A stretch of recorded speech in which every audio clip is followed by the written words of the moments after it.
Nhìn một giàn khoan nằm giữa biển, nhiều người sẽ có cảm giác rất lạ. Xung quanh chỉ toàn là nước, không có đất liền, không có núi đá, không có cây cầu nào nối vào bờ. Thế nhưng giữa những con sóng, một công trình khổng lồ vẫn đứng sừng sững. Ở trên đó có nhà ở, cần cẩu, đường ống, sân đỗ trực thăng và hàng trăm máy móc hoạt động ngày đêm. Câu hỏi đặt ra là giàn khoan bám vào đâu mà không bị trôi mất? Khi bão đến, sóng cao như một tòa nhà, gió thổi mạnh đến mức con người gần như không thể đứng vững. Tại sao giàn khoan vẫn không bị cuốn đi? Khi nói đến giàn khoan, nhiều người thường tưởng tượng tất cả đều giống nhau. Nhưng thực tế trên thế giới có rất nhiều loại giàn khác nhau. Mỗi loại có một cách đứng giữa biển riêng. Nếu vùng biển nông, người ta có thể cắm chân xuống đáy. Nếu vùng biển sâu hơn, người ta dùng giàn nổi. Nếu mà độ sâu lên đến hàng nghìn mét, người ta có thể dùng tàu khoan hiện đại với hệ thống định vị bằng máy tính. Điều này cũng giống như xây nhà. Nhà trên nền đất sẽ cứng và có cách làm móng khác với nhà trên nền đất yếu.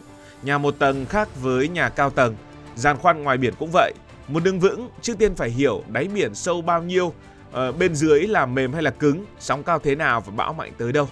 Vì vậy để hiểu giàn khoan đứng giữa biển bằng cách nào, chúng ta cần phải nhìn vào từng loại một. Loại dễ hiểu nhất là giàn khoan cố định. Nó giống như một cây cầu hoặc một tòa nhà được dựng ngay trên biển. Bên dưới giàn là một bộ khung thép rất lớn.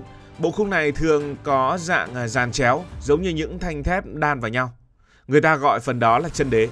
Khi xây dựng, phần chân đế được chế tạo ở trên bờ, sau đó được chở ra vị trí ngoài biển bằng tàu chuyên dụng. Đến nơi, người ta hạ cả bộ khung xuống đáy biển. Tiếp đến, những chiếc cọc thép lớn mới được đóng xuyên qua chân giàn và cắm sâu xuống lớp đất bên dưới. Có những cọc dài hàng chục mét, thậm chí dài hơn. Đường kính của chúng có thể lớn hơn một người lớn đứng bên trong vẫn còn rộng. Nhờ những cọc thép này, giàn khoan mới được gắn chặt vào đáy biển. Nó không còn trôi nổi tự do, nó trở thành một công trình cố định, gần giống như một tòa nhà có móng sâu. Phần sàn phía trên được đặt cao hơn mặt nước khá nhiều, mục đích là để sóng lớn có thể đi qua bên dưới thay vì đập thẳng vào toàn bộ khu làm việc. Nếu sàn giàn quá thấp, một con sóng lớn có thể đánh trực tiếp vào máy móc, nhà ở và khu vận hành. Vì thế chiều cao của giàn phải được tính toán rất cẩn thận. Kỹ sư phải dự đoán mức sóng lớn nhất có thể xuất hiện trong nhiều chục năm. Giàn cố định thường được dùng ở vùng biển không quá sâu. Ưu điểm của nó là rất chắc chắn. Khi đã đóng cọc xuống đáy, nó có thể đứng tại một vị trí trong nhiều năm, thậm chí vài chục năm. Nhưng loại này cũng có một nhược điểm lớn. Đó là càng xuống vùng nước sâu, chân giàn lại càng phải dài và nặng. Chi phí xây dựng sẽ tăng rất nhanh. Đến một mức nào đó, việc xây dựng một bộ chân thép từ đáy biển lên mặt nước trở nên quá đắt và quá khó. Khi đó, người ta phải dùng cách khác. Và chúng ta có loại giàn thứ hai, đó là giàn tự nâng. Một loại giàn rất phổ biến, đấy chính là giàn tự nâng. Nhìn bên ngoài loại giàn này khá dễ nhận ra. Nó có một phần thân giống như một chiếc bè. Phía trên sẽ là cần khoan và máy móc. Xung quanh có 3 hoặc 4 chiếc chân thép rất dài. Khi cần di chuyển, những chiếc chân này được kéo lên cao. Phần thân giàn nổi lên trên mặt nước. Tàu kéo sẽ đưa giàn đến vị trí cần khoan. Khi đã đến nơi, các chân thép bắt đầu được hạ xuống. Chúng đi xuyên qua mặt nước rồi chạm xuống đáy biển. Sau đó hệ thống máy nâng sẽ nâng toàn bộ thân giàn lên khỏi mặt nước. Lúc này, phần sàn làm việc ở trên cao chỉ có những chiếc chân thép tiếp xúc với mặt biển. Có thể tưởng tượng giàn tự nâng giống một chiếc bàn khổng lồ. Khi di chuyển, chiếc bàn rút chân lên và nổi như một con thuyền. Khi đến nơi, nó thả chân xuống đáy rồi tự nâng mặt bàn lên cao. Cách làm này có một lợi thế rất lớn. Khi thân giàn được nâng khỏi mặt nước, sóng không còn đập trực tiếp vào phần thân giàn này nữa. Sóng chủ yếu đi qua các chân. Nhờ đó lực tác động lên giàn giảm đi rất nhiều. Tuy nhiên không phải cứ đặt chân xuống là xong. Đáy biển có thể là cát, bùn hoặc đất yếu. Nếu một chân lún sâu hơn những chân còn lại, giàn có thể bị nghiêng. Do vậy, trước khi bắt đầu khoan, người ta phải kiểm tra nền đáy rất kỹ. Giàn thường được bơm thêm nước dằn để tăng trọng lượng. Mục đích là ép các chân xuống tận đáy biển. Giàn tự nâng phù hợp với vùng nước nông và trung bình. Nó rất linh hoạt. Khoan xong một vị trí, giàn có thể hạ thân xuống mặt nước, rút chân lên rồi di chuyển sang chỗ khác. Nhưng nó không thể làm việc ở vùng biển quá sâu. Lý do chân giàn có giới hạn về chiều cao và độ bền. Nếu nước sâu hàng nghìn mét, không thể làm những chiếc chân dài từ mặt biển xuống tận đáy. Lúc đó, một loại giàn khác sẽ được sử dụng và chúng ta gọi đó là giàn nổi. Giàn nổi có một loại là giàn bán chìm.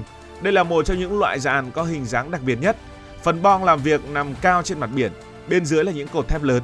Các cột này nối với những phao khổng lồ nằm chìm dưới nước. Điểm đặc biệt là phần tạo ra sức nổi không nằm trên mặt biển mà nằm sâu hơn bên dưới.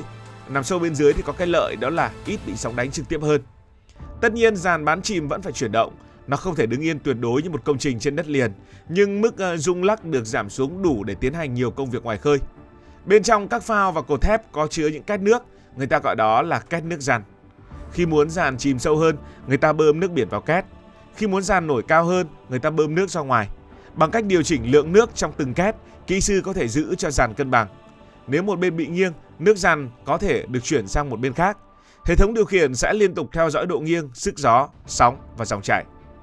Nhưng giàn bán chìm vẫn cần được giữ tại vị trí khoan, nếu không nó sẽ bị gió và dòng nước đẩy đi.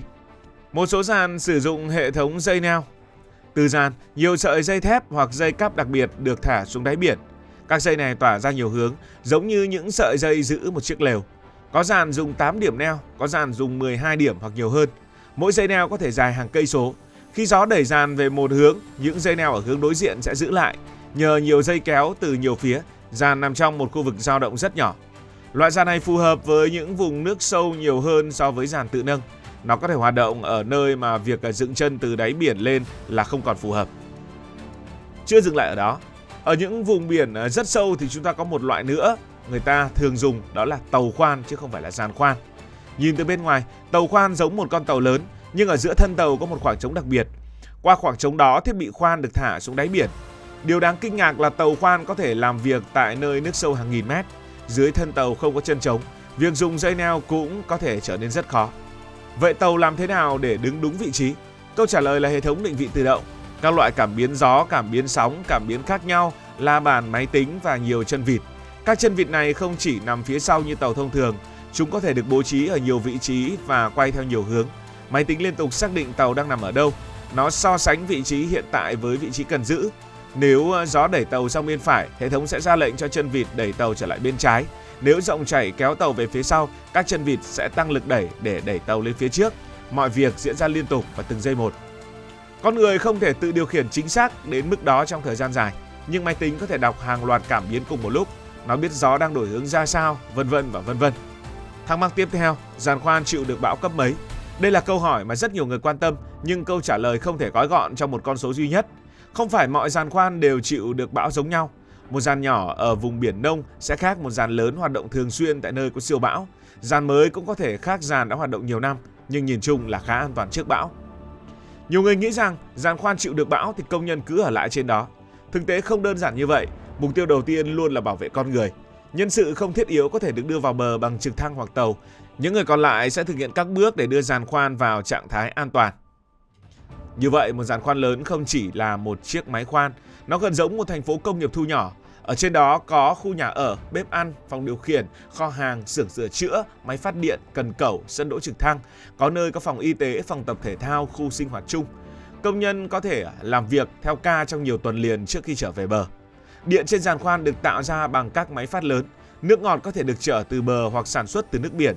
Thức ăn, nhiên liệu, thiết bị được đưa ra bằng tàu du lịch. Mọi thứ đều phải được tính toán kỹ. Ngoài biển không có cửa hàng bên cạnh, nếu thiếu một bộ phận quan trọng, việc sửa chữa có thể bị chậm nhiều ngày. Khi bão đến, toàn bộ thành phố nhỏ này phải được bảo vệ. Từng chiếc cần cẩu, từng đoạn ống, từng cánh cửa đều có thể trở thành điểm yếu nếu không được gia cố đúng cách. Chính vì vậy, vận hành giàn khoan là một công việc đòi hỏi kỷ luật rất cao. Cảm ơn vì dành sự quan tâm. Nếu thấy thú vị, hãy đăng ký kênh để không bỏ lỡ các video kế tiếp.